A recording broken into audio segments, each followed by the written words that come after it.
Hi guys, Ian here. I just want to say that, the budget hi-fi audio market is moving ridiculously fast. One minute we are all chasing that perfectly neutral Harman curve. And the next minute, a brand drops something so aggressively tuned, it forces us to rethink what an IEM under $30 should actually sound like. Well, this is the CCA Xyrra, retailing right around that sweet spot of $30. This isn't trying to be a safe or delicate or audiophile darling IEM. Instead, CCA is aggressively marketing this as a dual-purpose weapon. First, it's a hybrid tactical gaming monitor, and it is also a high-energy bass machine. But when you crank the bass and sharpen the treble to absolute extremes, do you get a competitive advantage or just a fast track to ear fatigue for the listeners? Well, let's find out. Now, before we talk about the sound, we need to talk about who actually made this. For years, CCA was basically the shadow of knowledge Zenith, or KZ in short. They shared factories, parts, and sound signatures, but recently CCA shifted gears. They are now operating under ND Audio, who are the same folks connected to KB Ear. And this shift gave us the CCA Phoenix, which is an absolutely stunning all-metal IEM that targeted critical, purist audiophile listeners. But with the Xyrra, they've taken a hard left turn. The Xyrra isn't for the purists. It is built for mobile gamers, the PC esports grinders, and the person who wants to feel their EDM tracks rattle their skulls. Well, it's a specialized tool attempting to carve out a niche in a market flooded with safe, neutral-sounding tuning earphones. So today I'm going to share my thoughts and opinions about this Xyrra, and let's begin with the accessories. Now, looking at the accessories, it screams budget constraint. You get a minimalistic box that has got some specs at the back. Let me just read that out to you. Frequency range is 20 to 40,000 Hertz, impedance is 27 ohms, and the sensitivity is 110.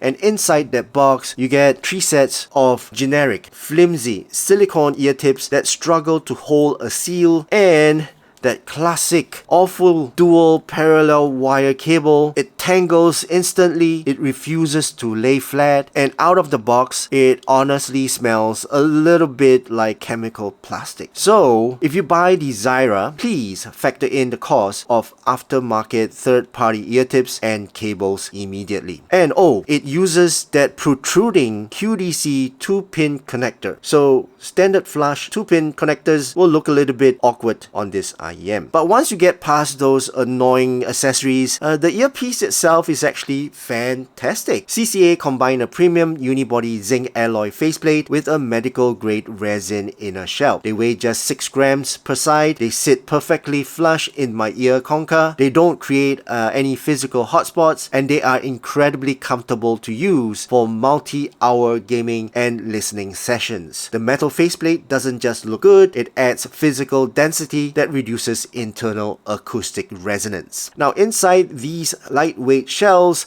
the Xyrra is rocking a classic hybrid configuration. Handling the low end is a large 10mm metal composite dynamic driver, and that metal lamination is crucial. It makes the driver stiffer, meaning it can punch harder and faster without distorting when things get chaotic. Handling the mid-range handling the mids and the highs is a custom 30118 balanced armature.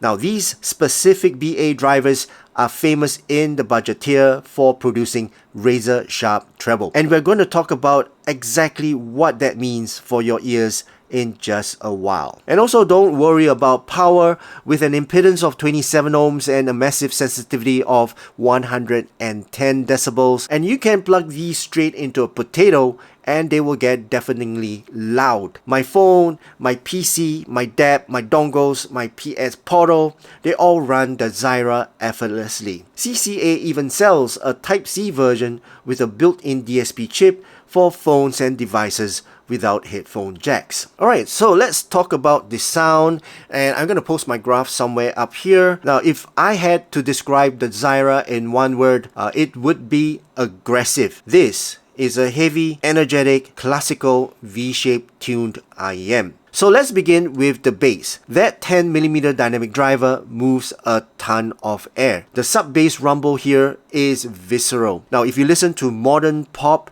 hip-hop, or heavy electronic dance music, the Xyrra delivers that satisfying physical thump, and it's relatively fast too.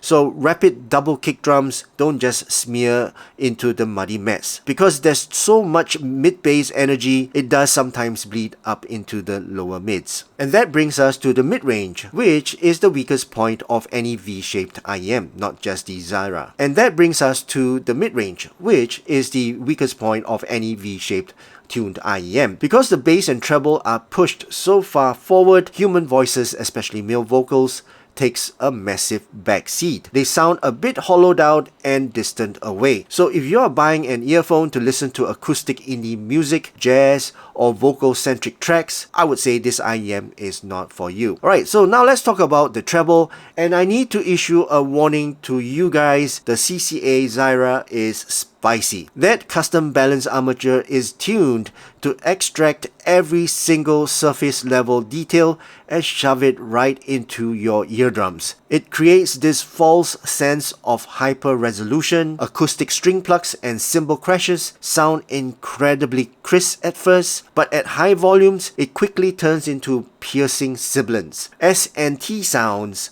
become sharp and abrasive. Worst of all, you get that classical budget BA timbre. High register instruments like violins or flutes, they sound a little bit unnatural, thin, and almost metallic. Now let's talk about the technical performance of these Xyrras. First with the soundstage, and remember I mentioned about the metallic treble. Well, it also affects the soundstage in a way. The Xyrra suffers from what I call that corridor effect. You get perfectly fine lateral width, left and right separation is very good, but there is absolutely zero depth. Everything sounds like it's happening on a flat wall directly in front of you. So how does all of this translate to their marketing claim of this being a tactical gaming earphone? Well, it's a double-edged sword. On one hand, that aggressively sharp treble is basically a cheat code for positional audio cues. The crunch of enemy footsteps, a weapon reload, the crack of a distant gunfire, well, those all live in the upper frequencies. The Xyrra forcefully highlights these sounds, pushing them over the ambient noise of the map, and you'll know exactly what direction an enemy is coming from. But remember that lack of soundstage depth we just talked about? Well, that ruins your distance calculation.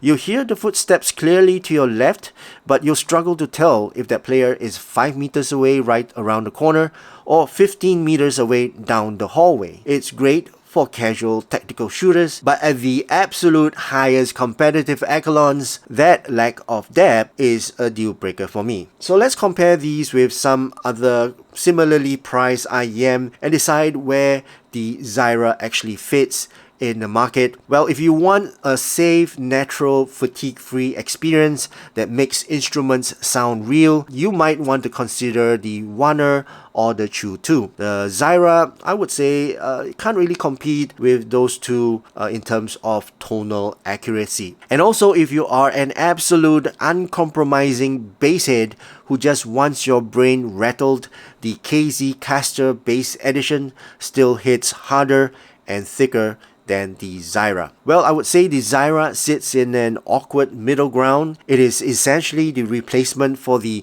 older CCA CRA. It offers better bass control and slightly more refined but still very sharp treble. Alright, so let's conclude my thoughts and opinions. Ultimately, I would say the CCA Xyrra is targeted at a very niche market. It is not a safe everyday all-rounder, but if you specifically want visceral bass impact and you want that artificially highlighted footsteps for your gaming sessions and you are not sensitive to sharp, piercing treble, well, the Xyrra delivers exactly what it promises. Just make sure you put aside a few bucks for a new set of third-party ear tips and cables. Alright, so that's it for my overall thoughts and opinions about the CCA Xyrra. I hope you guys enjoyed watching this video. My name's Ian, thank you so much for watching, and I'll see you again in my next video. Cheers.